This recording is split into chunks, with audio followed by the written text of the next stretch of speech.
देखो अपना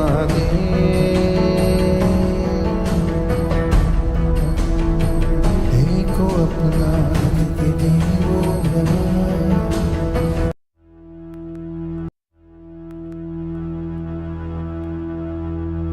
मातृदेवो भव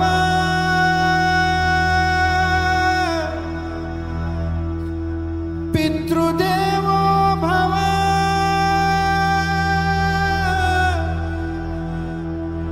अतिथिदेवो भव।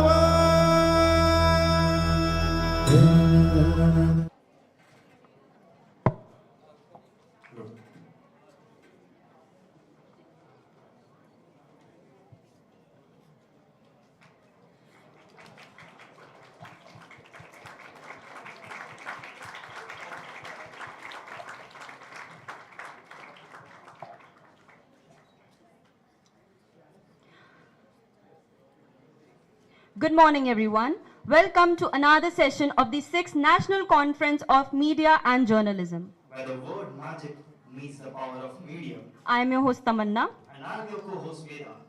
Today, we're diving into something we are all already pros at. Whether we realize it or not, it is something we use every day, on our phones, in conversations, or in special moments like, "Tujhe pata hai aaj kya hua?" Yes, we are talking about the art of storytelling and persuasion. And it's no longer just for entertainment. It's become the way we communicate, connect, and persuade. So, whether you're swiping through your Instagram, writing a blog, or just pitching an idea, your story is your power. And never noticed how the brands you love have this vibe, a story behind them? That's no accident. The craft narratives don't resonate with you. It's not just about selling products. It's about selling a story that you want to be a part of. This session will be focusing on increasing role of public relations and networking in the realm of storytelling, which highlights its significance in the professional environment. And how organizations strategically employ storytelling to construct brand identities and engage with the stakeholders and manage public perceptions, highlighting the persuasive element of storytelling as it is vital for organizations to influence perception and foster emotional connection with their audiences. Storytelling emerges as a pivotal element of public relations strategies. So, whether you are an aspiring content creator, a savvy marketer, or just an adventurer who loves to talk with their friends, storytelling is the ultimate tool. It's how we connect and shape the world. As we step further into this digital age, mastering the art of storytelling isn't just a nice to have trend, it's a must have one. So let's keep sharing those stories because they are more powerful than you think. Our esteemed guests today have spent years owning their craft, and maybe today they'll share their secret ingredient with us. Now, I request Professor Dheeraj Singh to kindly join and felicitate our esteemed panelists of the session. Professor Gopa Nayak from the Ramcharan School of Leadership, MITWPU.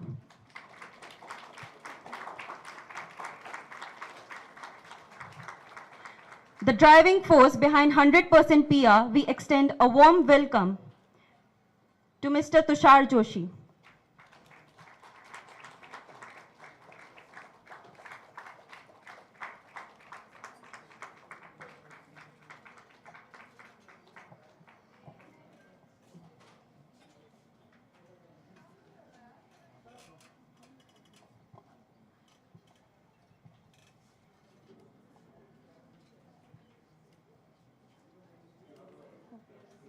The power force behind Zavak Communication, Ms. Kiran Bhatt.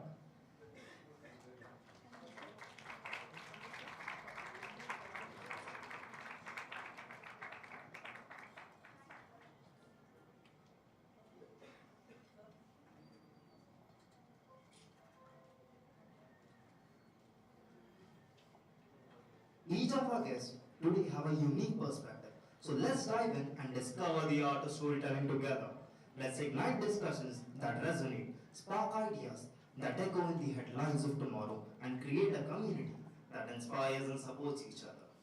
Our first esteemed speaker is Professor Dheeraj Singh, Associate Dean and a renowned author of the book Master O.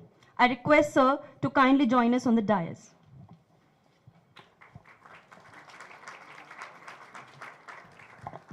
Thank you so much. I would just like to introduce the topic because our guests, our panelists come from very diverse specializations and diverse fields. And before the session began, they were also wondering how or what exactly would they be contributing. So the topic today is the art of storytelling. And we all, as students of media and communication and also as professionals, use the art of storytelling in different ways, different formats, and for different purposes.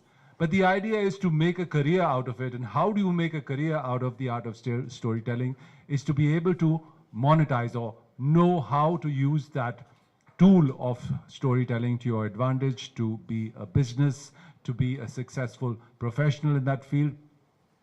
So this special panel was curated or thought of or brainstormed into action by this very clear idea and motive, because in today's world, more and more, the more digitally connected we are, the more we hear stories, or the more narratives are built around, even if you're selling a product, if you're selling a party, if you're selling an institution, everything revolves around a story.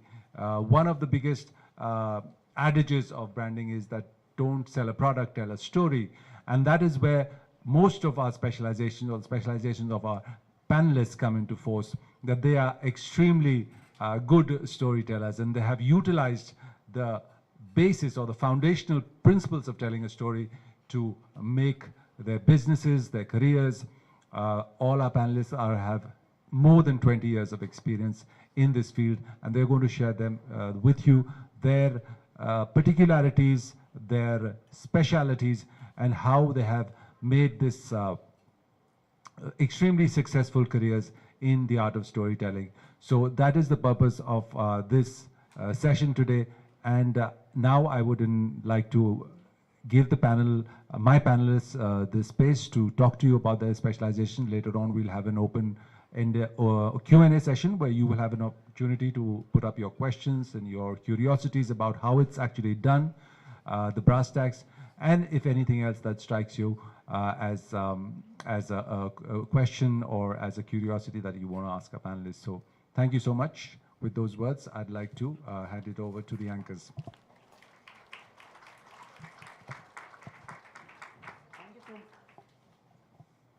Thank you so much for sharing your words with us, sir. Our first speaker on the panel is Professor Gopa Nayak, who has been serving as a professor of communications for more than a year now at MITWPU University. Prior to this, she has served as the director of Global Languages Center, O.P. Jindal University of NCR, Delhi. With the DPhil from the Oxford University, Professor Nayak has been engaged in researching, teaching, and training English communication skills to learners across India, Hong Kong, and the United Kingdom.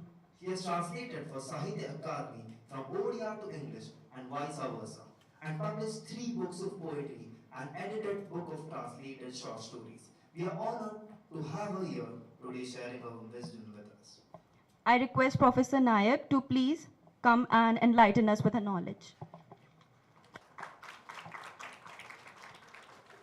First of all, thank you for inviting me to this very meaningful and insightful conference. Good afternoon to all of you, and thank you, Professor Dheeraj, for thinking of me.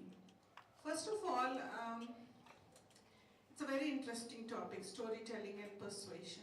Now, storytelling and persuasion, when I saw the topic first, I thought it's a unique blend of kind of creativity and professionalism. When I say professionalism, why do we persuade? We persuade for a purpose, and today, as young people, our main purpose of persuasion is perhaps to get a career, to earn money, to make ourselves successful. And storytelling is somehow in our blood. We have been telling stories through the ages. So now it is time for you to tell those stories and make it productive, not only for yourself, for the society as well. The thing is that how do we make it productive? So now as a teacher, I think I am always in a teaching mode. So the first principle of telling your stories is that identify what should the story be about, before we go on to how do we make a story productive and earn money and be successful at it.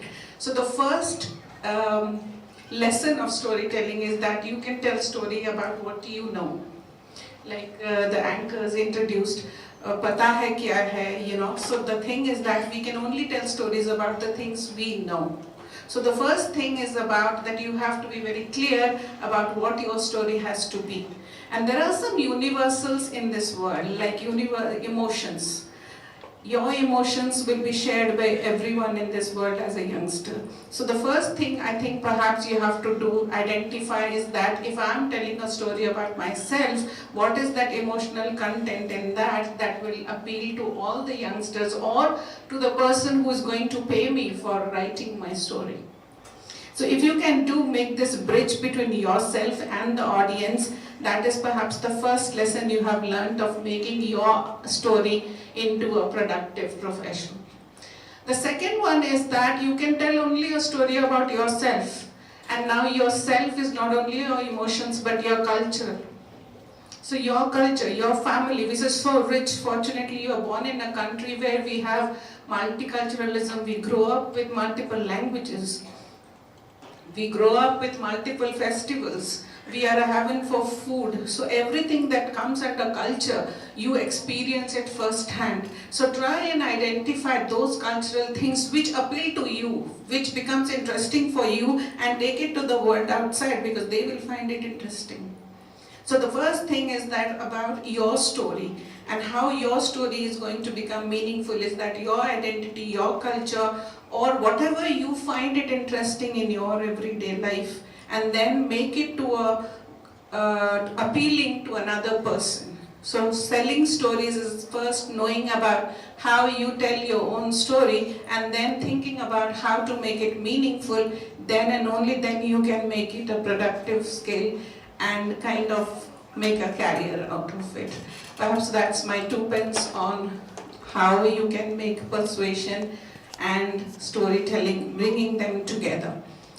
The most important thing you have to remember perhaps about persuasion is that you have to ask yourself, why would people listen to my story?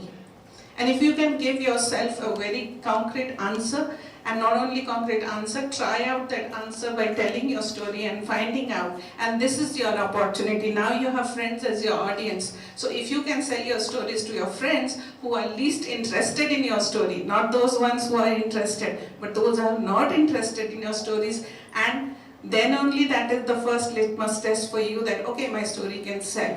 And the next thing is that people can listen to story without paying money. But then the thing is that, only thing is that how can I make money out of it? So what is that twist that will give my story money? So all these things, if you try and train yourself now, perhaps there is no stopping. Because storytelling is one of the very innate things of every human beings. Because as human beings, we are social animals and we like to tell our stories. Only challenge is that how can we make others like our stories, and that's perhaps why persuasion things comes into the picture. So persuasion is nothing but making others understand that, okay, here is an interesting story and perhaps it will be worth listening to it. That's my 2 pence. Thank you all, and thank you, sir, for inviting me. And I am here in case anyone wants to come and discuss your stories or persuasion with me. You are most welcome. Thank you.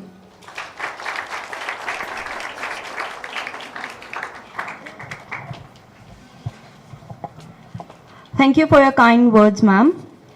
The next speaker on the panel is Mr. Tushar Joshi, the driving force behind 100% PR, one of the most impactful PR agencies in India today. With an impressive track record of successful campaigns and strategic media outreach, Mr. Joshi has consistently demonstrated his expertise in building strong brand narratives and relationships. Since its establishment in 2004, 100% PR has had the opportunity to work with some of the very prestigious brands and organizations like Forbes Marshall, JW Marriott, and MTV, to name a few. His ability to navigate the ever-evolving media landscape and create compelling communication strategies has earned him his reputation as a leading figure in the PR industry. I request Mr. Joshi to kindly take over the dais and share his experience with us. Thank you. Well, before I Hello, audible? Before I start my talk, let me share one important thing with all of you. Being at MIT campus is very special to me. My son is an engineering graduate from this very campus, who is now in Germany doing his master's in simulation sciences. Secondly, my wife, Dr. Preeti Joshi, worked here almost for a decade. So it's indeed very special for me to be here at the MIT campus.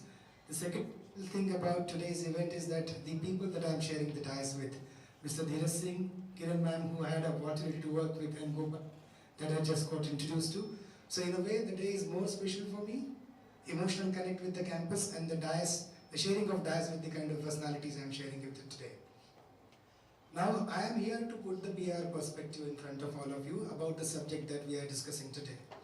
Who are we? That question that we need to ask ourselves. We are communication professionals. To be precise, we are into mass communication. Most of the times, what do? We facilitate one-to-many kind of a communication. What do we do there? Either, in most of the cases, either we do the facilitate flow of information, or in the second perspective, we try to tell the story. So basically, these are the two major things we as communication professionals are trying to initiate, specifically when we are associated with the field of mass communication. Now, I don't know how many of you really know what PR is all about, or what your perception is about PR is all about.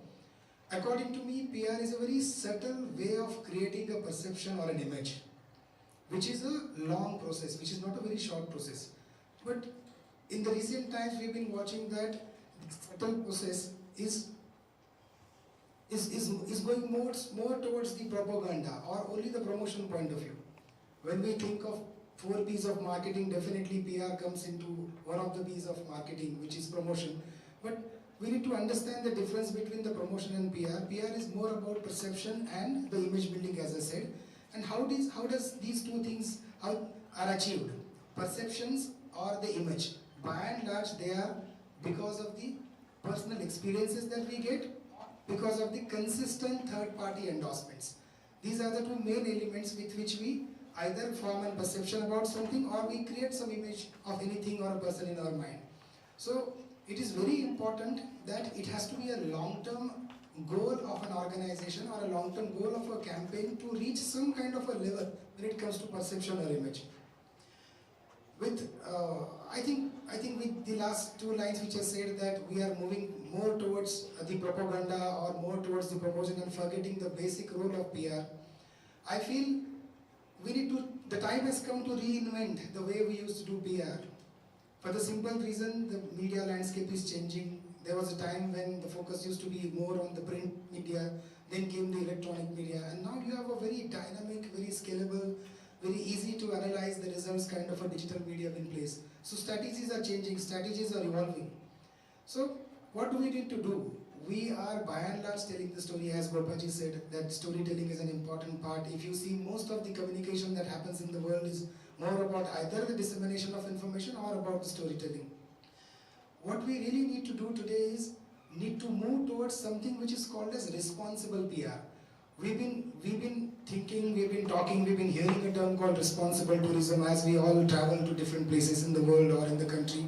We enjoy that moment, we enjoy the atmosphere. At the same time, we also become responsible for that, being there for some time. So I think rather than getting into a propaganda or only a promotion kind of approach, we must focus on responsible PR, where the focus needs to be given on facts, avoiding misleading kind of an information, being true to the campaign. Most importantly, as Gopaji said, that we are the people who are driven by the culture. Wherever I teach PR in various colleges, I always tell my students to learn or to adopt to the culture of the city or the country that you go to. You may be a student from your native state could be different, and probably you take education in a different state and you work in a different state. So knowing, studying and implementing the regional sentiment, the cultural elements is very important to ensure that your PR is more effective and impactful. Now, a few points that I want you to take away from this short speech of mine, because PR guys are supposed to talk less or talk optimum and deliver more, because deliverables are very difficult in PR. So I will just give you 2-3 points which I feel should be a takeaway as far as my speech to you today is concerned. One is that we must keep the ideologies away when you work for a brand or for any communication target or any communication campaign that you are given to design to. Ideology can definitely come in at the time when you vote, but when you are working for a brand, you must keep all the ideologies away and work as a neutral person with that brand. For example, if you are, just a few minutes ago we were discussing about some political issues with the panelists. You may be from the different ideology, but if you get a chance to work as a professional communicator or a person who are designing a strategy for a political party of a different ideology, you must forget about what your ideological thinking is and must focus on, as a pure professional, must focus on the needs of the assignment which is given to you. Now, most important thing is that when we think about the responsible PR, nowadays what has happened, the formats of paid promotions are creating more problems. Initially, third-party endorsements, as I told you, the third-party endorsements and personal experiences actually try and create an image for, and that image remains for a very long period in mind. Let me give you an example of Mr. Ratan Tata, who recently passed away. Not many of us were associated with the Tata Group, but everyone felt bad on the day when Mr. Ratan Tata passed away. You can see the organizations which are built on the old school of thought with a very long-term and a very genuine PR strategy in place, their image remains the same for a very long period of time. And you will also comparatively see that the brands which were created in the last few decades, they achieved some height and then they lost their sheen when it comes to PR.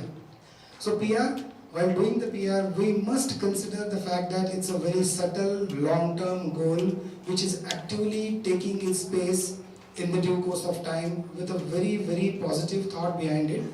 While we plan our campaigns, we definitely need to have some short-term goals which will fulfill the narratives or which will fulfill the goals set by our organizations in front of us. But a very long-term, sustainable strategy for PR is very important. Storytelling and persuasion, which is something the other speakers are going to talk about, so I'm not going to touch upon those aspects much, but I'm going to talk only about the takeaways for PR, which is about perception and opinion, or the image. And the last thing that I want to conclude by saying is that when you get into the communication field and if you opt for PR, I would rather tell you two things. One thing which I have already shared with you is to learn, adapt to the regional sentiments, learn about the culture, the point which was communicated by Gopaji very effectively, because our country is very diverse with cultural narratives. The culture is very different from one state to other state. So when you plan a communication campaign, if you have a good knowledge about the local culture, the campaigns become impactful.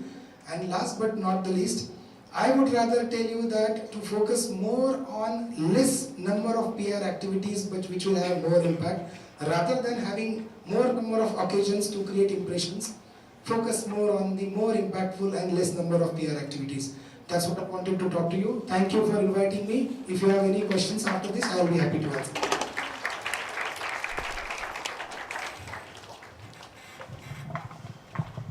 Thank you so much for sharing your pearls of wisdom, sir. Joining us next is Ms. Kiran Bhatt, the dynamic force behind Zebek Communications, a leading advertising agency in India with over 3 decades of experience in the field. She is also an industrial psychologist by qualification and co-author of the very successful book, No Holy Cows of Business. With decades of experience in the advertising and branding world, Ms. Bhatt has been instrumental in shaping the identities of several well-known brands. She teaches in management schools and is also a keen observer in life and in people in particular. Her expertise spans creative strategy, brand building, and integrated marketing solutions, making her a pioneer in the Indian advertising landscape. Today, she joins us to share her valuable insights into the ever-evolving world of communications. I request Ms. Kiran Bhatt to join us and share a few words with. Hello. Thank you, Dheeraj, for inviting me and all my fellow panelists. Some people have disappeared. There's Tushar. Okay. So good morning, everybody. Are you all half? So shall I tell you all a story, since I've been invited to tell stories? So come on, wake up, everybody, backbenchers. I think you all watched a lot of Netflix stories last night. How many of you all watched Netflix last night? Only one, come on. Truth or dare, okay? Okay. Now see, more number of, okay. So you guys have watched Netflix, you'll watch Prime, I'm sure, and Hotstar, among others. So you know what is storytelling, right? And in India, like Ma'am Gopa right said, we have been brought up on stories. I'm sure all of you have, if not read, you all have heard of Ramayana and Mahabharata. Why is this echoing so much? Am I audible? Okay. All of you all have heard at least? Yeah? So, what is common in stories? So, I'm going to stick to my storytelling topic because that's what the art of persuasion and storytelling will connect it to media. Okay? So, what is the common factor in Ramayana, Mahabharata, or Aesop's fables? Anybody's read Aesop's fables?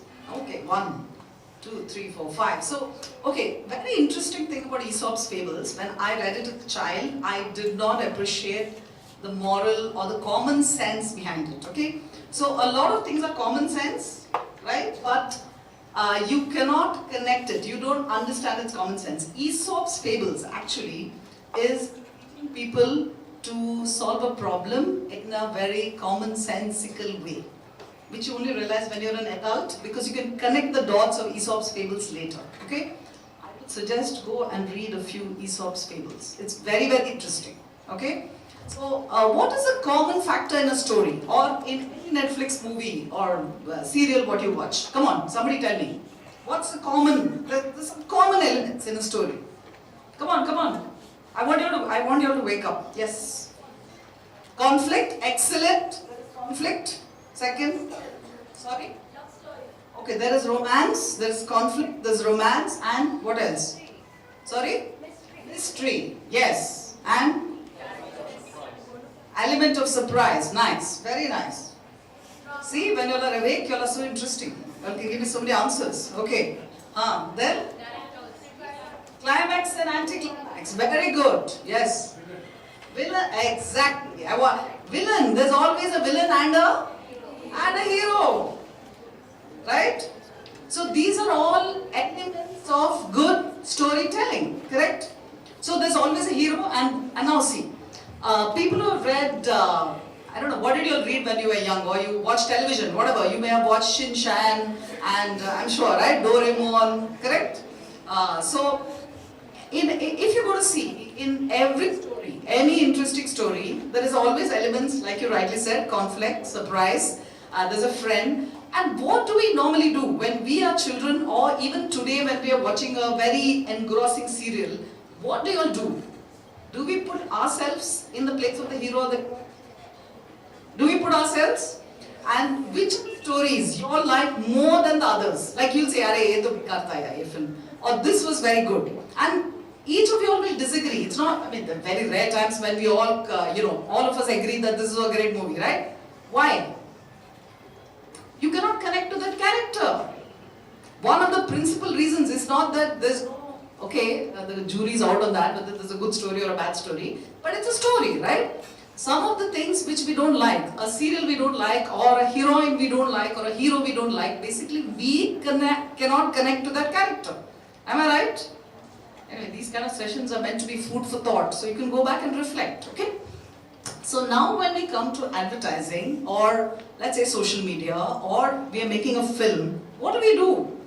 We take these same elements, all what you all said, conflict, surprise, antagonist, protagonist, which is basically hero and villain.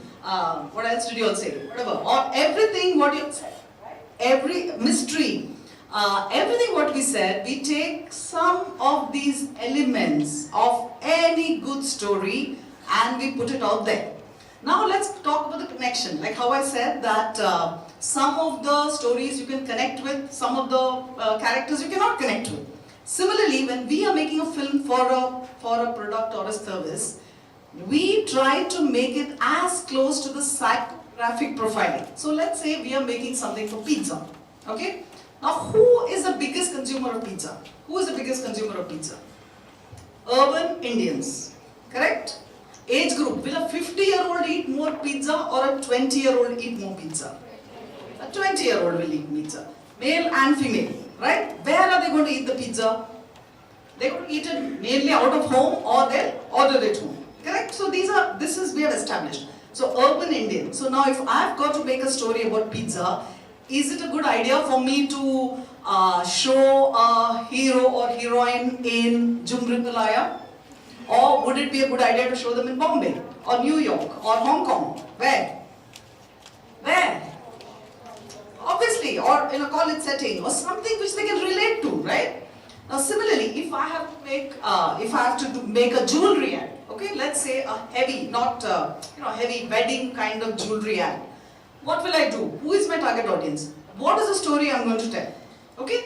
Now see, why storytelling earlier, like when advertising probably started, 200 years ago, and there were always some kind of advertising. The categories or the products themselves were very new, so people didn't know. Okay. But now, most of the categories, unless it's something a brand new disruptive product, people know what it is. You know what is a pizza. You know what is jewelry. You know what does washing soap or washing powder do. So when you know that, then there are more reasons why I need to convince somebody why you should use Surf versus Ariel. Okay? So Ariel came out of this very beautiful ad. All of you, I'm sure you'll have studied it at some time or the other, called Share the Load. Share the Load was beautiful storytelling. Yeah? Are you all aware about Share the Load? If you all have not seen that ad, please go and see it. So Share the Load was a property created by Ariel.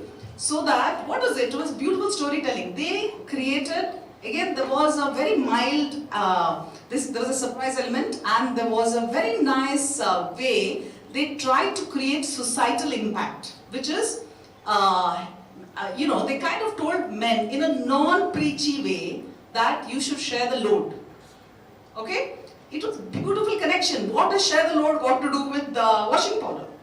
Correct? But when a product or a service is, in a product cycle, it's in a very advanced state where every human being who's washing clothes knows what is washing powder, we need to tell stories.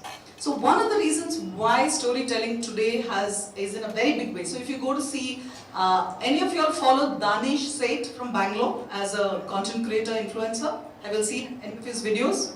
How many of you have seen? Because then I can talk about that. Yeah. Okay. I would suggest go and check out Danish Seth's videos. He does beautiful storytelling for products like Zomato. Like we all know what is Zomato. We all know what is Swiggy, right? Just see how he is connected. How many of you all watch K serials here? K-drama? Anybody watches K-drama? Okay, a lot of you watch K-drama. So just go and see how Danish Seth has used K-drama to tell a story for Swiggy.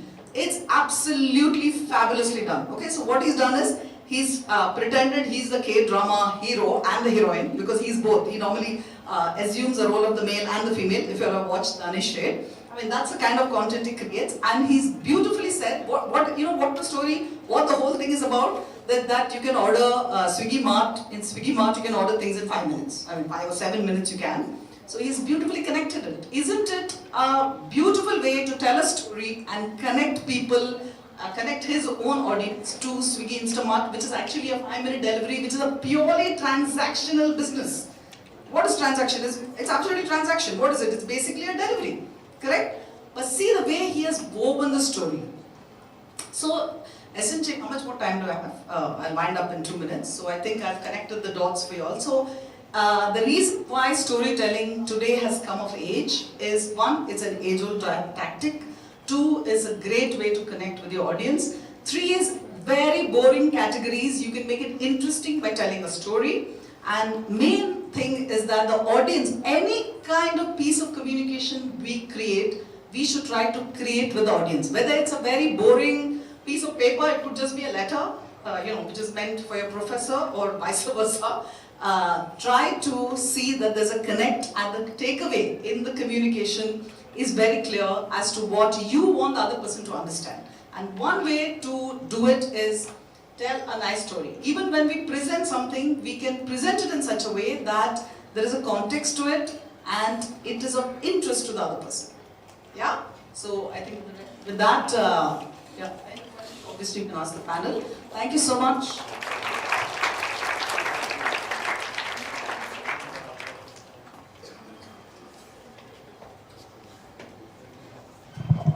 Thank you for your presence, ma'am. We're sure your expertise and thoughts are going to be a boon for all of us. Now, I would like to call Dr. Shanu Gupta to deliver a vote of thanks. First we have questions. Yes. So the students who want to ask any questions to the speakers can ask their questions, and after that we can have vote of thanks. Any questions for the speakers?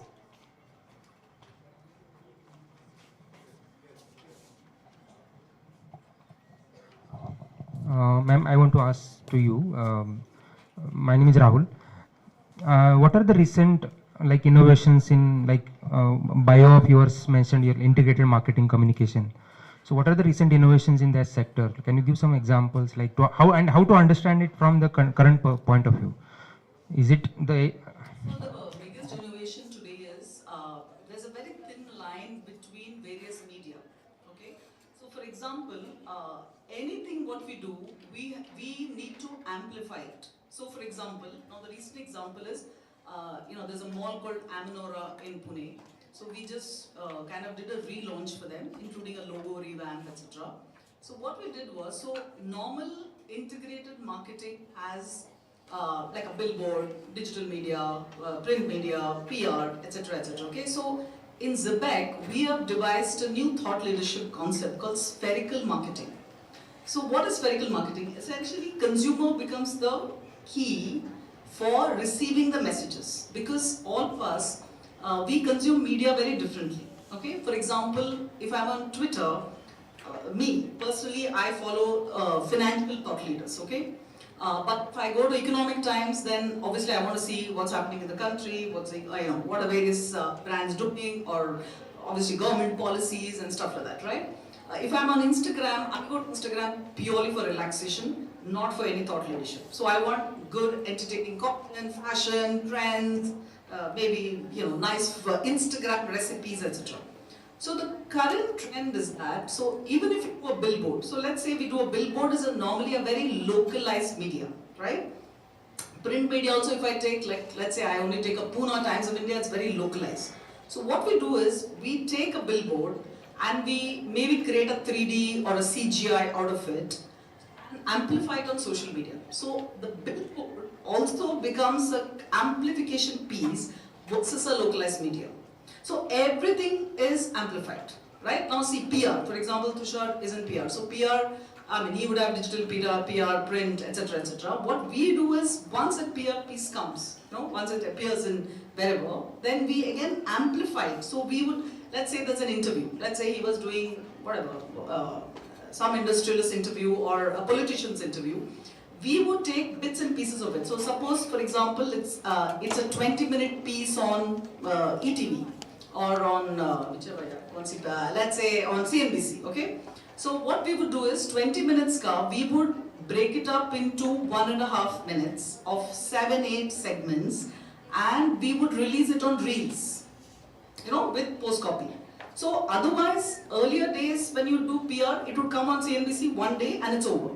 Now here what I've done is, I've taken that piece of content and broken up into 7 or 8 or even 10 segments, and I can amplify it for the next 10 days. Plus promote that content. So what's happened is, everything today is creating great content with storytelling or whatever. Second is, what do I do with all the great content? I need to amplify it. So we amplify it in a multimedia format. So even regular, which is what you would call a very localized media, I can take it international if I want to. Yeah, so that's one of the biggest change in trends in media. I hope I've answered that question. What Madam said is about the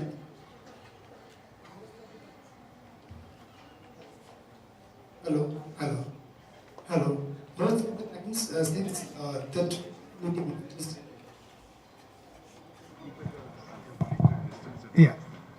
in most of the cases, the traditional mediums, which is print and electronic media, probably have more credibility as compared to the digital medium, and that is the reason primarily this kind of amplification becomes more meaningful. For example, if I have an article written on me in Times of India, as Madam rightly said, that it probably comes in a day, people read it and it impacts women for a day. But with this new innovation that Madam was pointing out to, that interview of mine which has appeared in the Times of India can be amplified and to ensure that it reach more number of audiences and with the credibility of Times of India attached to it. So the credibility which is attached with the traditional mediums is getting amplified with the new age medium, which is the digital medium. Is the quite something I wanted to add. Thank you. There are video tools. So for example, if it's Times of India, you can convert that article, and I mean, let's say I'm cutting it into bits of 1.5 minute segments. I can convert that into video content as well. So there are apps which we can use. Yeah, we can have some more questions from students. Yes, please raise your hands and yeah.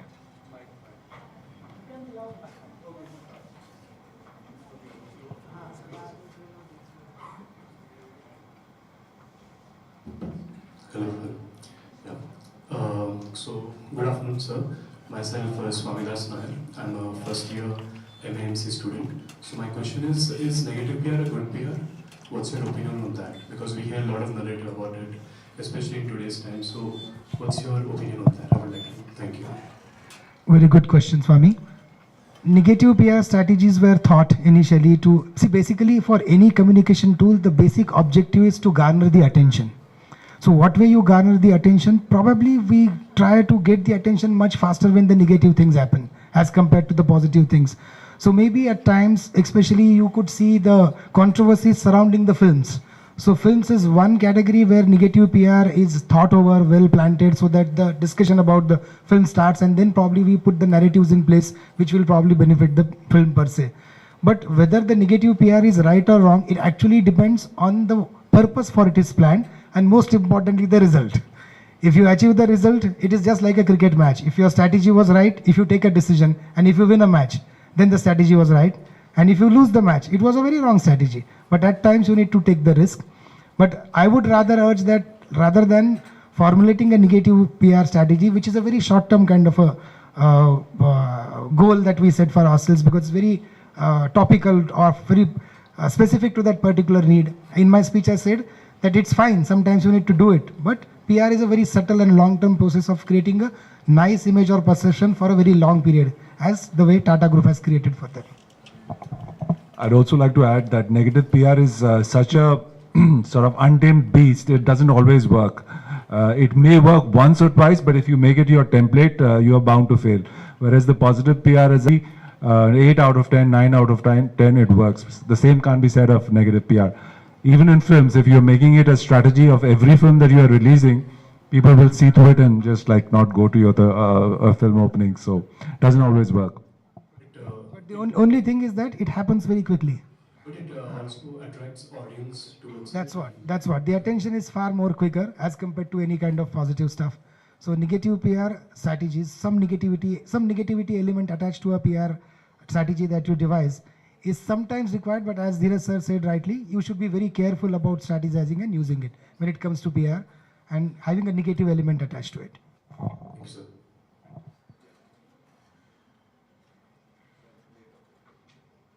Hello everyone, my name is Vedant and I'm from the first year. My question is to all the panelists. If I may ask that, what is your process of understanding the pulse of the audience? Like what research and what steps do you take to understand the audience better? Because it's all about them. At the end they are going to hear the story. Great question. I think everything in communication is by and large based on what the audiences want. So I will urge all of you to learn a topic called consumer behavior, which will give you some idea about how people behave. Now the easiest way, in our times probably it was difficult to gauge the perception of the people, was a difficult task. We would have perception audit, we could hire agencies to do perception audit and do surveys, but now it is easy with the advent of digital tools. You could generally find the opinions by going on to the Twitter accounts or going on to the Facebook accounts, Instagram accounts, to gauge the general mood of the people, and based on that you can plan the campaign. But it is relatively easier now. But as I said, that you should be right in the basics, try and learn some important elements of consumer behavior. I hand it over to Kiran ma'am. Okay, let me give you a very practical tip. Who is your consumer? It's your mother. Your mother is a consumer. Your father is a consumer. Your brother is a consumer. Your aunt is a consumer. Your uncle is a consumer. Your grandmother is a consumer. Dada, Dadi, Nana, Nani, and you are a consumer. Okay, so let's begin from there. See how your mother buys sabji. How does she buy sari? How does she buy jewelry? How does your father go and buy whatever he's buying, if at all he's buying? Observe the behavior in your own home. Like David Ogilvy, if you do not know, then go and read David Ogilvy. He's a very, he's no longer obviously. He was a founder of Ogilvy and one of the greatest copywriters of our times and one of the most practical thinkers. So what did he say? He said the consumer is not an idiot. He's your wife. She's your wife, sorry. Consumer is not an idiot, but she's your wife, right? So which means the family, your own family's behavior you observe. Start from there. Then of course there are more advanced tools where you have to put them in buckets, psychographic audience and there is demographic audience. So demographic audience is where do they stay, what is the age group, etc., etc. Psychographic qualification would be also what they've studied, what are their interests, okay, what is the attitude, interests, overall behavior, like do they like English films or Hindi films or Marathi films or whatever the case may be. But first begin from your home. The main problem is we think consumer is somebody, a disconnected animal sitting somewhere. I am a consumer. First look at my own behavior towards a brand, towards a product, towards a service. Look at your own family. Your always mothers are the best. For me, my own mother, we have created so many stories out of all our collective mothers. You know what I mean? And that really connects. Because a lot of commonality exists between all mothers. The way they will take care of their children or the way they connect with their children. Or when the, Indian mother, there are characteristics. Like Chinese mothers have certain characteristics. American mothers have certain characteristics. Indian mothers have some characteristics. And the way they will talk to their teenage boy or the teenage girl would have some similarities. So the best stories, like I said, emanate from your home.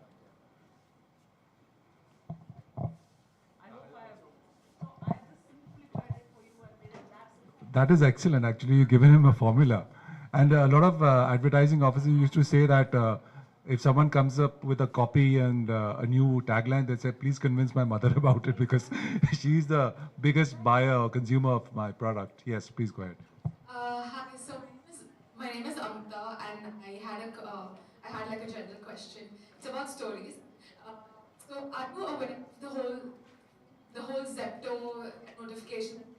It was the iPill and then another one where the woman was called a cutie, right? So I just wanted to know that when crafting stories, you're going to get some sort of negative feedback no matter what. Because you're crafting stories for, it's going to affect someone, okay, I'm just loud enough. It's going to affect someone no matter what, right? So do you craft stories thinking of just one kind of perspective, one kind of audience? Or do you sort of craft stories in a very generalized manner, looking at the current trends of what's happening? If I'm right now in today's environment, it's much more easier of the negative anticipation. You can anticipate the negative blow out to your story because you've seen other examples and the analytics are there and the metrics are there to measure that. So a little more easier than it was, say, 20 years ago. So right now, because you can know, you have methods and mechanisms to gauge based on past history to see what kind of impact it will have on the existing sort of demographics or the demographics that you're trying to reach out to. Yes. What you asked is absolutely right. When a PR campaign is planned, we look at various aspects of it. After the execution, what kind of feedback is expected from different kinds of segments of society. So anticipating that feedback, we generally try and put our strategies, plan A, plan B and plan C in place. And based on the situation, based on the responses that we get, we activate the plans that we have plans that we have put in place to counter to the expected outcome. So it is definitely a part of the PR strategic process. Okay, so today in the digital media, people want disruption. Okay, so some of these are deliberately done. Like for example, you must have heard the controversy on Poonam Pandey. Remember? Actually, it was meant for it was a pharma company for whom they did it. It was for cervical cancer. So if they had put out, now the jury is out on that. I do not want to discuss the ethical part of it since today we're talking about storytelling. It was deliberately designed to be a negative campaign, right? And obviously it created a big ruckus in India. They probably didn't realize to what extent it will go to, and then they had to apologize and stuff like that. But the fact of the matter is they achieved their objective. It achieved the objective in a very bad way, but every single person here would have heard about it because it was amplified. And today the problem is that everything is amplified. You know, even a small thing, something, you know, somebody sneezes in wherever, it's amplified across the world because, news can spread like in 30 seconds, right? So some of these campaigns are deliberately done in such a way that it is meant to disrupt. And I agree that disruption is only a short-term strategy. You cannot continuously keep on disrupting and keep on having it from a negative perspective.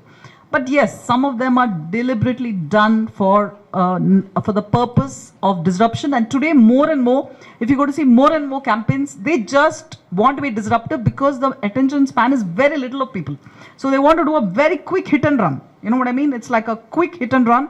It's not a long-term strategy. But yeah, in strategy, we always have something called short-term strategy, mid-term strategy, and a long-term strategy. But you know, you cannot mix up all the three things. You cannot be a disruptive brand and then think of long-term brand building. So there is always a negative and a positive. And now, when you are a very young startup, you want to do a hit and run very quickly for various reasons. So people do it, and then as you mature as a brand, you will go into long-term brand building like Tata's. So it is, and there are lots of case studies in history who have done those kind of things, and then they regularize. See, then you become a mature business. You cannot afford to keep on doing these kind of negative things. So essentially you're crafting stories for maybe one sort of audience, and then you have backup plans for the other segments as well. Disruption is for everybody. It's not just for one set of audience. Like when they created that Poonam Pandey thing, it was meant for everybody to have a shock value because everybody knew who she was. And see, if you go to see today on Facebook, you get one kind of negative content. By mistake, if you click on that, Facebook will keep on, that algorithm is like that will only give you that kind of content, right? So it's also meant for the social media audience. So this was predominantly for the social media audience because the whole thing was a digital campaign, right? But then it got amplified across all mediums. So it was not for one kind of audience. It was meant for the social media audience who's anyway, Facebook has got more than 60-70% penetration in India. So in PR, we keep the rebuttals ready, anticipating some kind of a feedback for a campaign. For example, very recently we had a campaign where Blaster Sachin Tendulkar signed up with Chitale Bandhu Mithai Wale. Chitale Bandhu is one such brand that no one talks bad about it ever.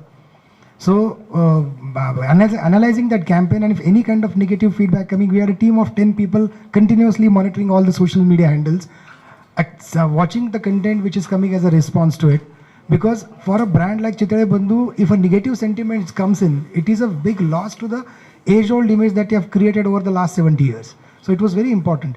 So in that case, anticipating some kind of feedback from the first film that we released, we had 4 or 5 different kind of rebuttals ready. That if someone responds to in a specific way, we should have some content ready with us rather than losing time. Because digital medium is extremely dynamic. You need to be there when you are required to be there. You don't get time. And this actually is an extension of the newsroom, because in the newsroom, in the news cycle, you say good news is no news. And the negative, if your news or your name or your company or a brand is being mentioned in the news bulletin, that means something is wrong, right? And a lot of brands, a lot of people have also benefited from being in the breaking news cycle, because suddenly you are out of oblivion, you are mentioned in the newsroom, and your brand name or your name is mentioned in association with something negative, but they've had a good sort of reap of profits or whatever from this thing. So this newsroom extension of good news is no news has spilled over into other digital aspects of media, also in advertising and PR, where they utilize this aspect of a breaking news sort of format, which is not definitely positive, but it gives you some benefits. But it works sometimes, and most times it doesn't. So actually you have to be a really creative marketing genius to be able to turn that around and anticipate all its 360 possible fallouts and then move forward. So it comes with a lot of experience. People who have spent years and years can actually do that, but it is definitely not recommended for someone fresh out of college. Yeah, to give it all a very philosophical spin, there are three ways to look at life. One is moral, one is ethical, and one is legal. So never do anything illegal. That's the first lesson, because then you will be caught. And then the next stage is ethical. Ethical means what is accepted by the society. What is ethics? You may be not illegal, but you can be unethical. So don't be unethical. And the last but not the least is the moral. Every time you do anything, ask yourself, is it the right thing I'm doing? And if the answer is no, please do not do it. Desist from it. Because success you may get very instant. You can compromise with your morality, with your ethics. But in the long term, if I have to give you one piece of advice, don't go against yourself. Yeah? So short-term fame, good. You'll earn money, you'll get your fame. But then it will not take you very long. Okay? Next question, please. Yeah. So maybe one more last question, if anybody. Okay, two people. Okay, so we'll have them, both of you. Yeah.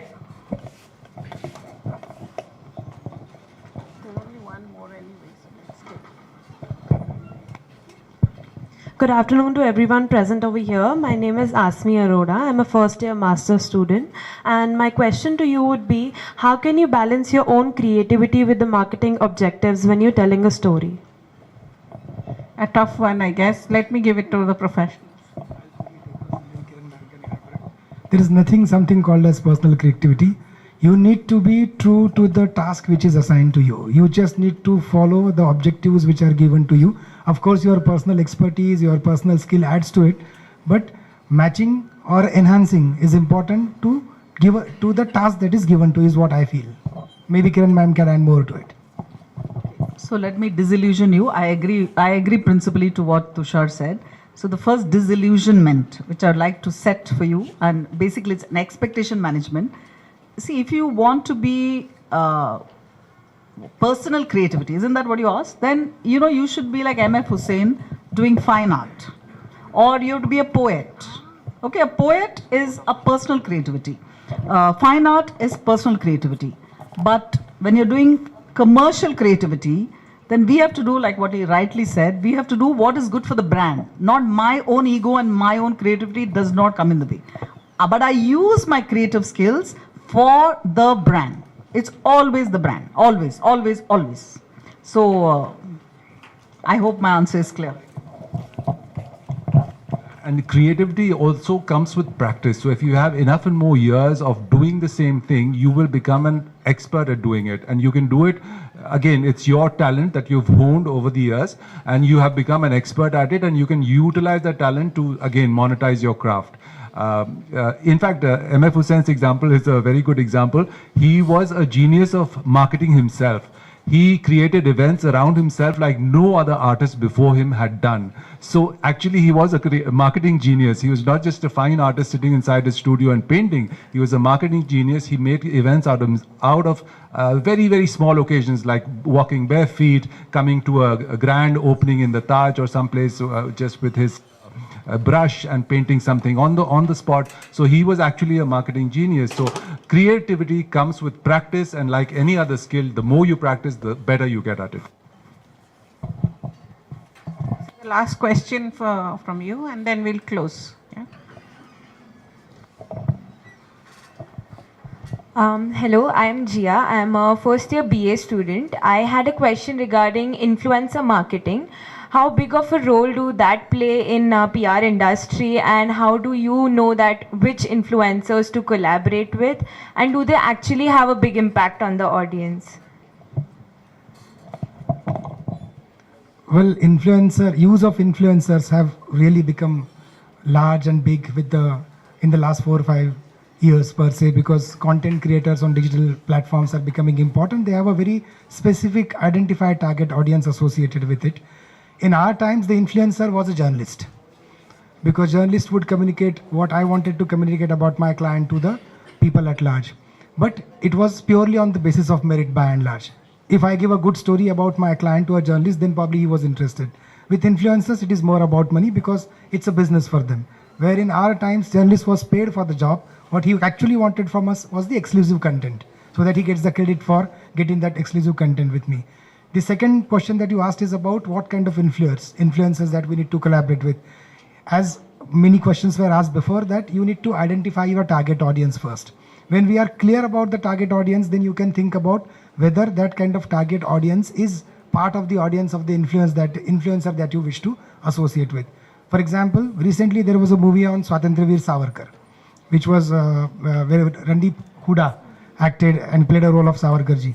So that time they identified some of the thought leaders who are related to Savarkar, who propagate his ideology in Maharashtra or in the world or in the country, and they collaborated with them to promote that movie.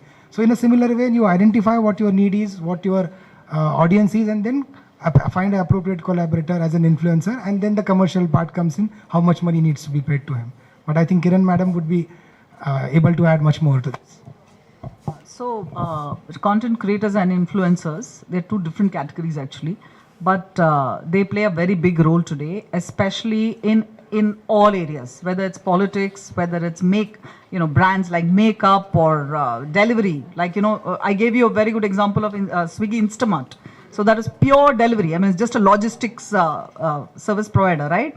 But even they are using influencers. So influencers have a very big role to play in today's day. We do not know about tomorrow, because today world is very dynamic. So what is true today may not be true tomorrow.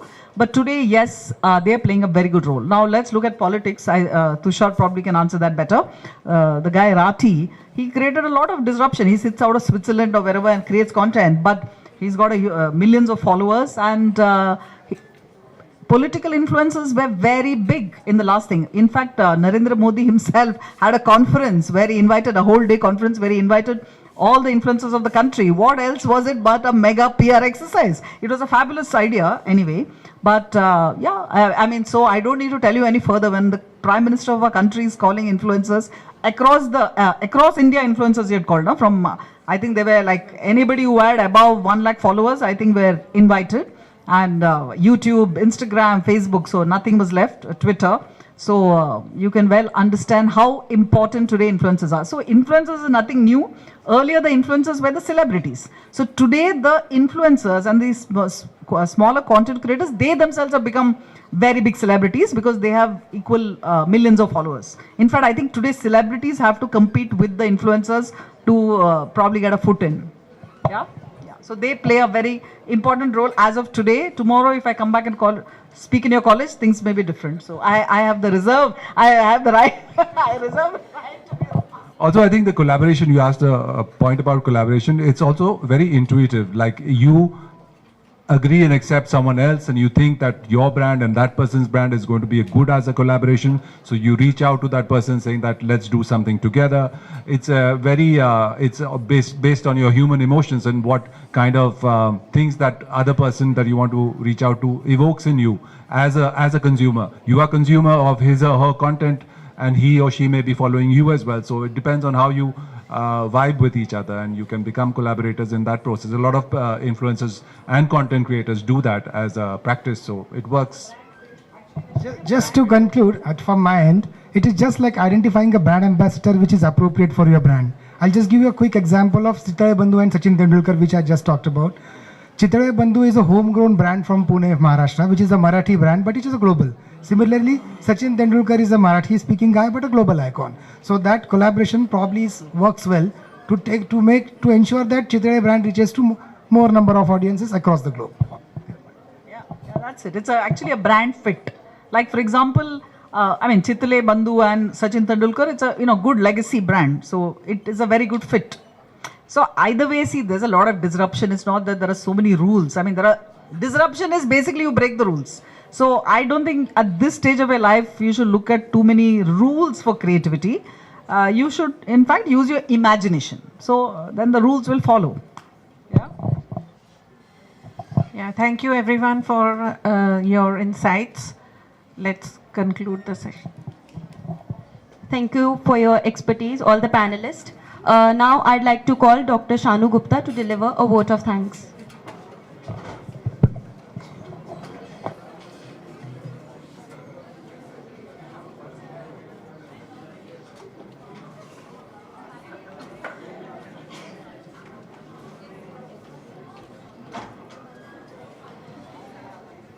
Good afternoon, everyone.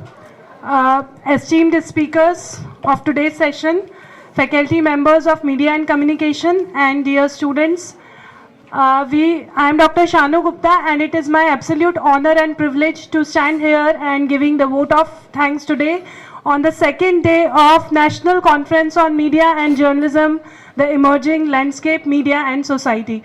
So, first of all, I would like to extend my heartfelt thanks to our guest, Professor Gopa Nayak ma'am. Ma'am, you beautifully expressed your thoughts on storytelling and how actually we all have lived into the world of stories and how stories, narrate and craft the compelling things for the consumers today. It's very beautiful. It was very insightful. Secondly, I want to thank Mr. Tushar Joshi, sir, from 100% PR. Sir, your insights and your thoughts on PR and how persuasion is a very good technique for the consumers nowadays has given much thought-provoking actions to our students, I hope. So, and last, I want to thank Ms. Kiran Bhatt from Zebek Communications. Ma'am, you very beautifully interacted with our students and you gave the ground realities to the students that how the industry works, how the big brands, they make wonderful stories and the stories comes from across the world and we are into the diversified, India is a diversified land of stories, so we have lot of stories and compelling narrations over here. Thank you very much, all the speakers. Now I would like to thank all the participants for patiently listening to all the speakers and raising their thought-provoking questions. Last but not least, I would like to thank all the volunteers who volunteered throughout the session and our technical team, all the support members. Thank you very much. And next session we'll be having after lunch. So 2 p.m. our next session will get start on cinema. The venue is Gyaneshwar Hall. Yes. So